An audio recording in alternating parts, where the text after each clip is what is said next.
In the previous sections, we learned a number of methods to send and receive data privately and anonymously. This data can be simple text, or it can be files such as an image, a PDF, a document, and so on.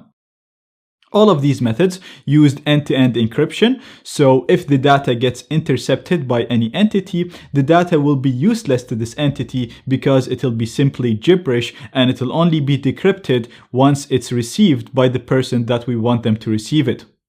This is all great, but first of all, we have to trust that these methods of communication are implementing the encryption properly, that there are no problems or no flaws in the way that they're encrypting and decrypting the data.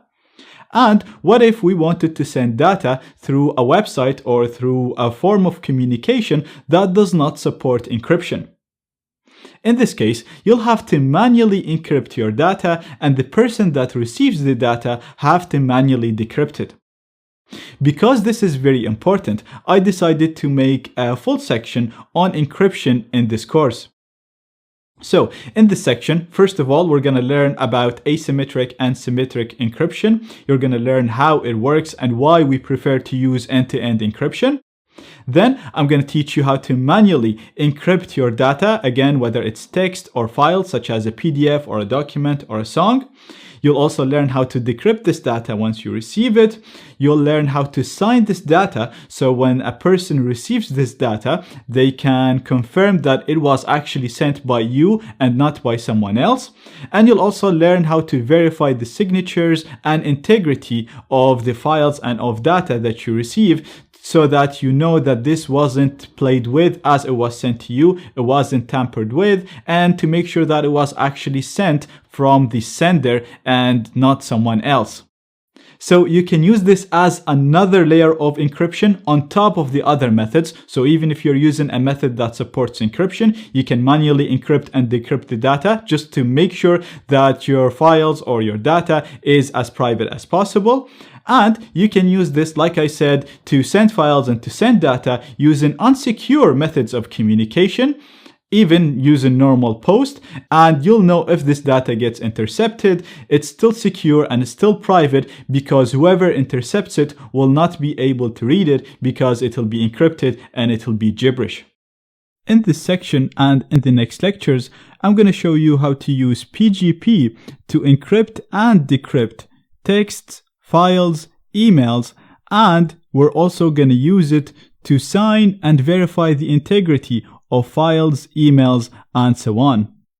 This way, we'll be able to communicate safely because everything we'll send and receive will be encrypted, and we'll be able to verify the integrity of the data being sent. So we'll be able to sign whatever we send, and the receiver will be able to verify that this data has actually been sent from us and has not been tampered with. Now, the reason why we're going to use PGP for encryption and to verify integrity, because this is a very strong encryption that stood the test of time and has not been broken yet.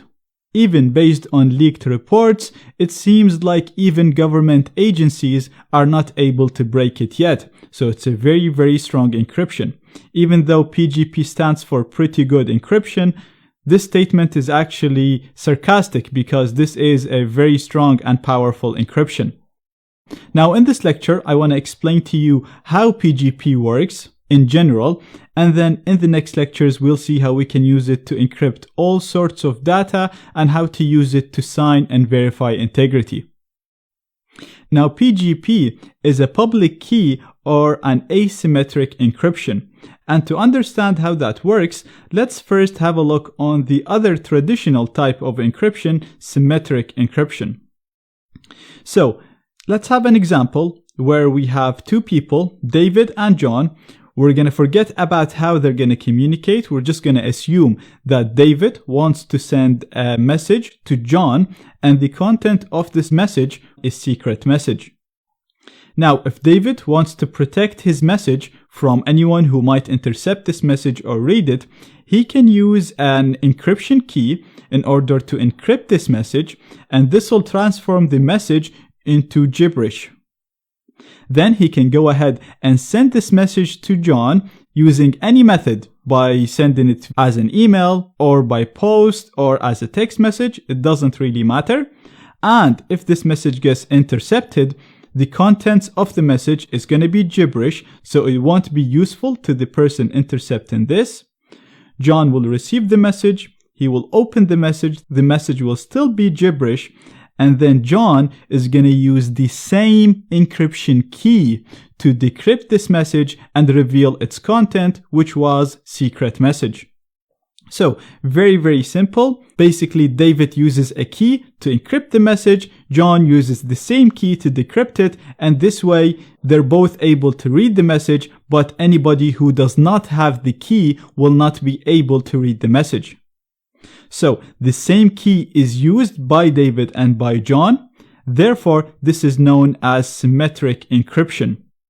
Now, you probably guessed it by now. This key needs to be private. That's why it's known as a secret key, because anybody who manages to get his hands on this key, they will be able to decrypt any message that David sends to John and vice versa. So based on everything that we said so far, we can see that the secret key can be used to decrypt the messages. Because of that, it should be kept a secret. But David somehow has to share it with John and anyone else David wants to communicate with. Therefore, this is a major flaw with symmetric encryption, because the key has to be secret, but at the same time has to be shared, and sharing it with more people increases the attack surface, not to mention the problem of sharing the actual key. How are we going to share it? Are we going to send it in a separate message? What if that message gets intercepted? What if we're sending stuff over the internet and we know how many hops our data could pass by?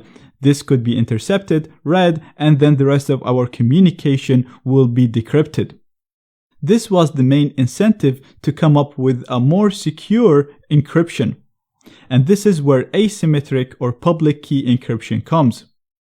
So let's go back to David wanting to send a message to John, and the content of the message is secret message.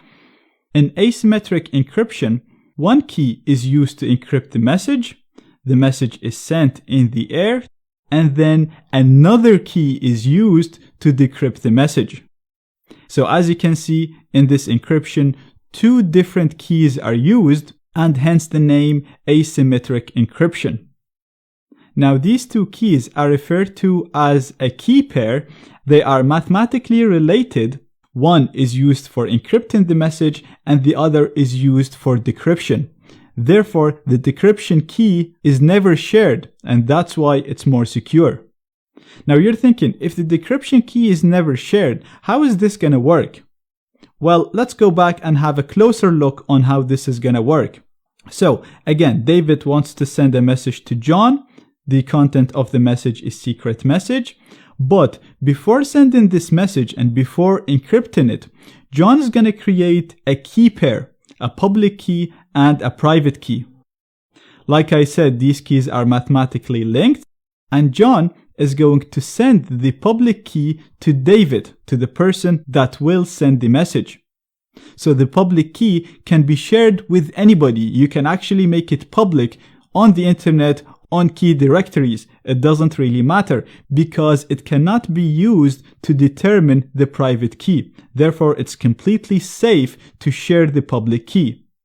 So David receives the public key. He uses the public key to encrypt the message. The message is sent using any method. It doesn't really matter. And even if it's intercepted, it's going to be gibberish. John will receive the message. He will open the message. The message will still be gibberish, but he will use the private key to decrypt this message. This way, he will get the content of the secret message. And as you can see, the private key was never shared. John created the private key and John kept the private key. The only thing that is shared is the public key, which cannot be used to determine the private key and cannot be used to decrypt the message. It can only be used to encrypt the message. So by the end of the communication, David is going to have John's public key and John is going to keep their private key. Therefore, now David can always send messages to John and John will always be able to decrypt them using his own private key. Not only that, but when David encrypts something with John's public key, he can be rest assured that nobody can decrypt this message except for John, because John is the only one that has the private key, and his private key should never be shared if John knows what he's doing, because there is no point of sharing it. Even if he wants 100 people to send him messages, all he has to do is share his public key and not his private key. Now, if John wanted to send something to David, the same can be done in an opposite direction. So David would create a key pair. He would send John his public key, and then John would use David's public key to encrypt messages. When David receives them, he will use his own private key to decrypt them. So the idea is very, very simple. You share your public key, hence the name public. That is completely safe because it can't be used to determine the private key and it can't be used to decrypt the messages. So you share the public key, and anyone who wants to send you a message, they will encrypt that message with your own public key, and this way you will be the only one that can decrypt this message.